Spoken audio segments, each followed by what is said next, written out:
Smell the red then. My old mum used to swear by thistledew.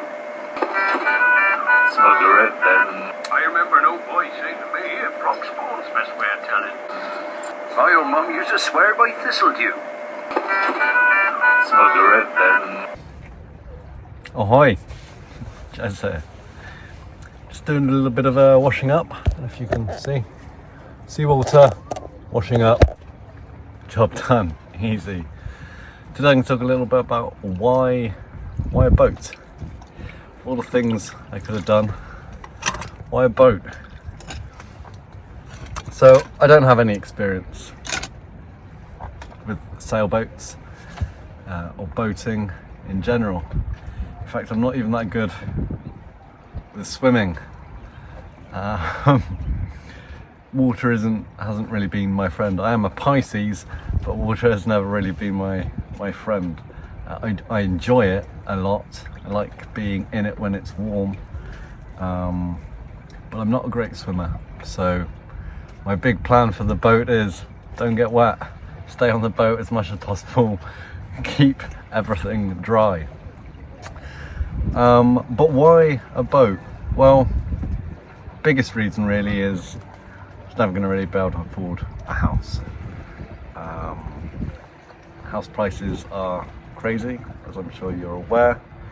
I also believe there's probably going to be a housing crash coming soon as well.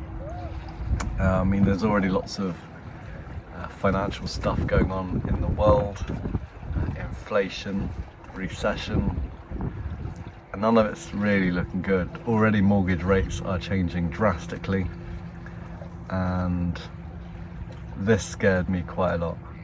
I'm in my 40s now, so I've been thinking about a form of security for a little while. My previous history has seen me living in static caravans for longer than I have been living in brick and mortar buildings. I've done a few other alternative lifestyles. I've shared a 42-bed mansion with 3 other guys.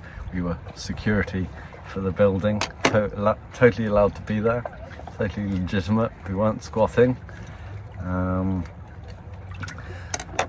And I've done flat shares. I've mostly lived in the countryside. I like the countryside. I like trees. Not going to get many of them on the sea. I like nature, so the countryside has always been the one for me. But I have also lived in the big city. I lived in Bristol for a while, and a few in-between places, towns, but mostly village life or even further afield. My last place was actually on a campsite, and it was just me, the campsite, and woodland. Oh, and scrubs, of course. And it was really nice, but it wasn't my own, and the rent for it was actually quite a lot of money.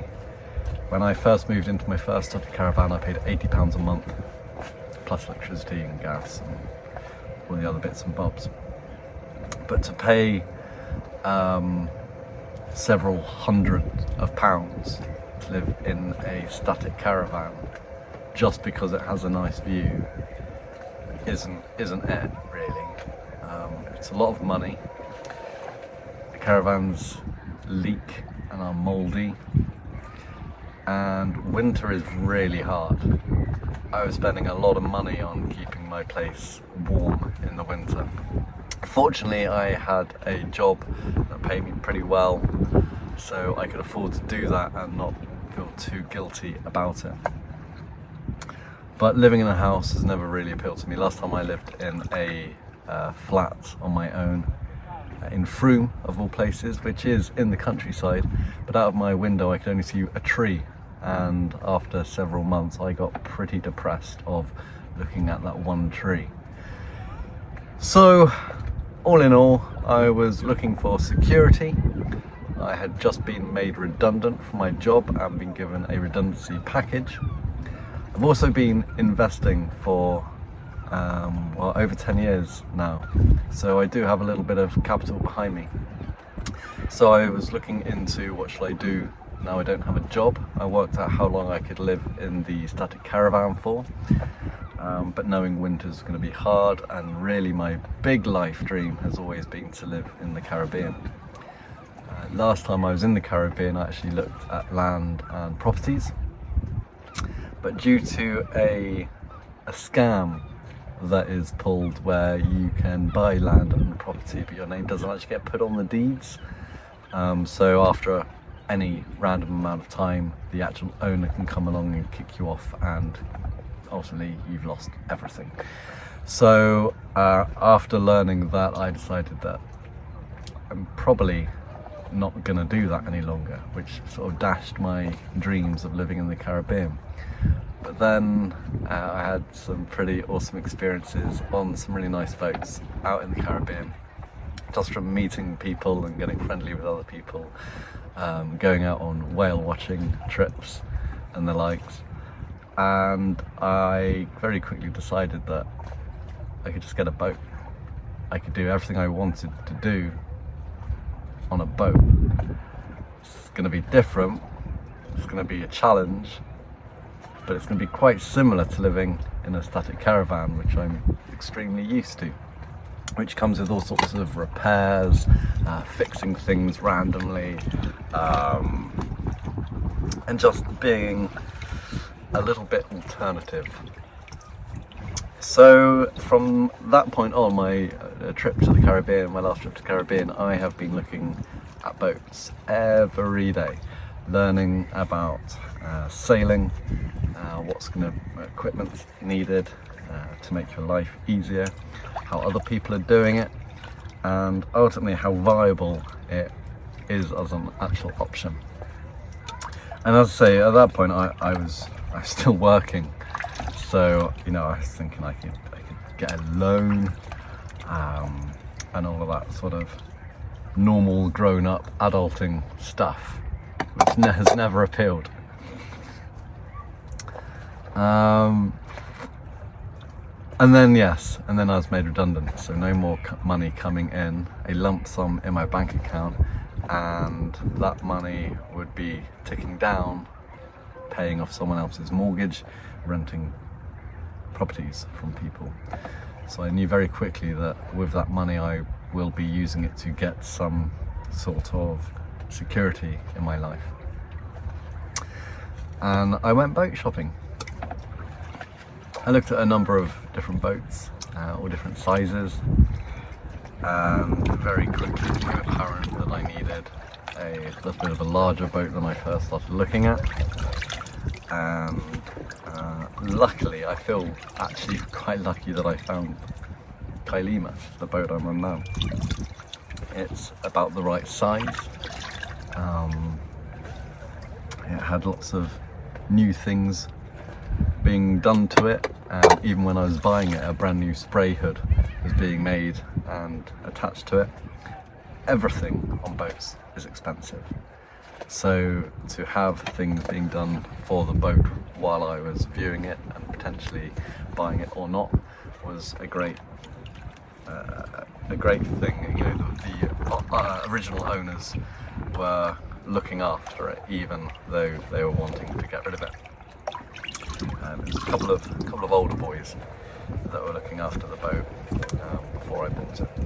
So congrats to them for doing such a fine job looking after it for me.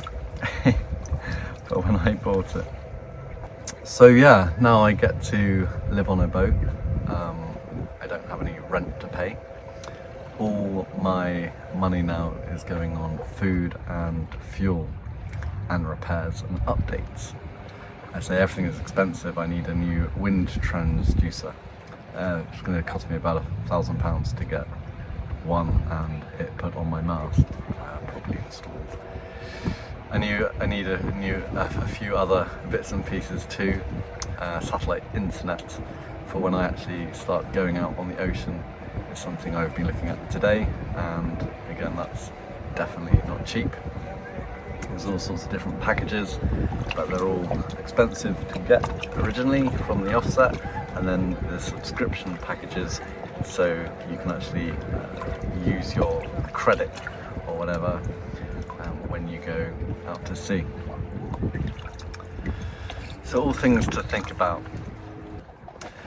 But yeah, since I've been on the boat, I've learnt a ton. There's ways that you can do this extremely cheaply, or there's ways that you can do this very expensive. Mooring in a marina is very expensive.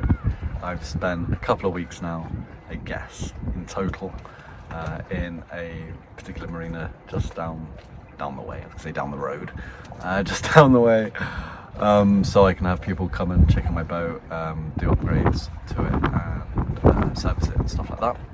And it cost me around £50 a day. That covers the berth that my boat sits in. On top of that, I have to pay what are called harbour dues. So just to be here, I have to pay harbour dues, which is something like 73p per metre per night. And on top of all of that, you have to pay for your electricity at £3 a day in the marina. £3 a day. There were some months in my static caravan that I didn't spend £3 a month on electricity. So to me, it's just mind-blowing. And everything here is all like 12-volt systems. So, you know, ultimately I'm self-sufficient. I don't have to run, I don't have to have a long cable stretching all the way to shore for my power. I'm on a boat, I can run the engine, I can have solar panel, I can have wind generators, all to create my own power. You do get free water when you go to a marina, which is always a bonus. I do have 2 water tanks that have obviously a limited supply of water, and obviously you need water to drink, to live, to clean things with yourself, washing up, that's the same as cleaning, etc, etc. So I use seawater for doing my washing up to reduce the amount of water I'm throwing down my sink that I could be throwing in my body. But I don't have a good way of getting free water, unlike free electricity. So ultimately, when I go to a marina, in my head, I'm paying £50 to stay there to get water. It's crazy, man. That's so expensive. But I'm now no longer paying rent and car fees and all things like that. Big expenses: diesel for my main engine, petrol for my dinghy outboard so I can get to the shore, and that. I found that marina prices of diesel can be quite variable and expensive, so I grab my 20-litre diesel jerry can. I take that to shore with me every time I fill up at a normal car petrol station, and then bring it back with me. I do that pretty much every time I go to shore. Water, I would like to figure out a way of getting that without buying a water maker, which will turn seawater into fresh drinking water, which sounds ideal, but these cost around £3,500 to £4,000 plus installation, etc. So yeah, there are ways around it, it's just very expensive, and because I now am not planning on working again, I have limited supplies, so until the investments reap their benefits again, I have limited amount of money that I've calculated how long I can basically do all of this for, and it's a fair amount of time as long as I have no disasters.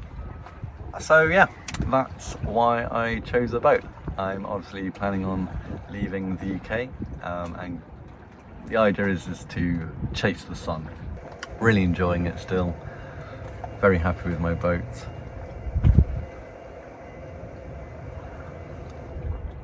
I heard an alarm. I just had to quickly make sure it wasn't from my boat. But no, it's not, I don't think so. Yeah, so in a minute I'm going to be taking the dinghy out, going ashore, getting some more diesel, some food. Yeah, it's not much I miss about land, if I'm honest, not yet anyway. I'm glad I can see trees all around me. That's a very good thing. But when I'm out on the ocean, I feel fine as well, because I'm still around nature. I mean, it's the nature that I crave. So when I'm out on the ocean, I am surrounded by it. It might just look like waves and water, but I know that I'm probably more in nature than I am when I'm on shore. You know, there's no concrete, there's no plastics, there's no cars, there's no noise.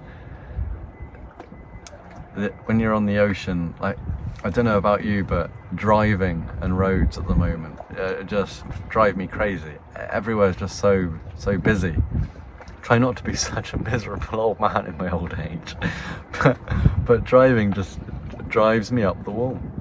Each time I go out in my car, it's just too busy. Whereas there are no roads on the ocean. You pick your course. You obviously have to make sure that you're not going to collide into anyone. But yeah, there's no roads. You pick your course and you go. So you're not likely to be around anyone, and that all very much appeals. Obviously I have a destination in mind, which obviously will make me very happy too. So yeah. Next up, we're going to be going down the south coast. I do have a little story about staying in a little place called Capt'n's Pool, which is a nice little cove in between Poole and Lulworth Cove. I will be heading back there or along that same coastline soon on my own. Maybe even stopping off at Lulworth Cove, heading on my way to Weymouth, where I'm going to get some resupplies, some more water, etc, etc. Then I'm going to go around Weymouth, Bill of Portland Bill, one of my favourite animations when I was a child growing up, and head along the south again to Exmouth, which is my next major port of call. I actually have some hospital appointments coming up, so I'm going to try and get there so I can use the train and get to the hospital. And then it's just all the way along the south coast to the Isles of Scilly, which is my first major destination, really, you know, away from mainland UK and not the Isle of Wight. Much smaller pieces of land, beautiful. I've been a few times, not by boat, but I'm really excited to check out all the anchorages. I'm aware that I might have to move a lot of days from the anchorages because of different weather patterns, and looking for shelter ultimately. But I'm really excited about getting to the Isles of Scilly. It's been a long time since I got there. I actually got my name because of the Isles of Scilly. I think it's maybe the first or second time I went to a shop called the Silly Hat Company, and I bought myself a jester's hat. I wore it every day. I mean, I was a young teenager at the time, I think, maybe 13, maybe 12, I'm not even sure. But I wore it every day into my 20s. And got the name, well, ultimately I wore it until I grew dreadlocks and I couldn't fit my hair under the hat any longer. And yeah, so I got the name Jester. That was my nickname, given to me by pretty much everyone. One friend of mine, Russell, he would call me Jess, which ultimately turned into Jez, and then Jester. That's how I got my name. Sorry if you all thought Jez was my real name. It's not, it's my stage name from when I was a magician. So yeah, can't remember where I was going with any of that now. Oh, I was a silly hat, and fond memories.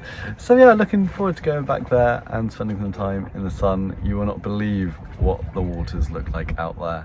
Can't wait to show you all about that. But right, I can feel that I'm about to start rambling on. I bet you're already thinking, oh god, Jez, you've already been rambling on. I try my best. I am also aware that I'm going to be talking about things that have happened rather than having videos to show that they have happened. Yeah, I I need to sort out a lot of things, but it's hard doing this all on my own. And obviously my main things at the moment are having enough charge on my phone, so I have internet, and on my laptop, so I can do work, I can contact people, I can upload videos, and still feel like a fairly normal member of society for now. And I also need to remember ultimately to film stuff, but everything takes power and battery, and ultimately every day, you know, my phone will die by tomorrow, my laptop will die tomorrow, so in the morning it's starting everything up. From the last trip to Capt'n's pool, the weather got pretty bad and my solar panels, both of them, broke. They're only cheap solar panels, but that now does mean that I have no trickle charging into my battery, and I can't charge up my devices using the solar panels now, so it's all now coming from my leisure batteries, which, yeah, I need to be charged so I can start the engine and actually move. Lots of things to think about. I told you I was going to ramble on, I knew it, but okay, cool. Hope you're all doing great. Hope the weather is as nice for everyone as it has been for me these last few days. Please leave me any comments in the comments section. If you've got any questions, I would love to know what they are about boat living, or how I've got here, how I'm going to keep on being here, etc, etc. I'm going to try and be as honest and open with you all as I can be. So if you've got any questions, leave them in the comments and I will do my best to answer. I do have a whole load of things that I'm going to be trying getting through about why I'm doing this, how I'm doing this, my health on board of a boat, what that looks like, how I have to deal with it, how I get supplies. Is obviously very different to just being able to go to the shop or phone up a pharmacy and just be like, oh yeah, I'll pick up in 10 minutes, or getting a doctor's appointment, etc, etc. Obviously I have no address. Yeah, please send the pizza to the boat, please, with the dready on it. Yes, it's not going to happen. So everything takes a moment, oh, I say a moment, a good while to think about, plan, strategize, to work out. I'm still learning. Did it again. Ramble number 2. Let's now have a third one. I'll leave it here. Nice to see you all. Peace, one love, and all that stuff. All right, love to see you. Ta, bye. My old mum used to swear by thistledew. I remember an old boy saying to me, frog spawn's the best way of telling. My old mum used to swear by thistledew.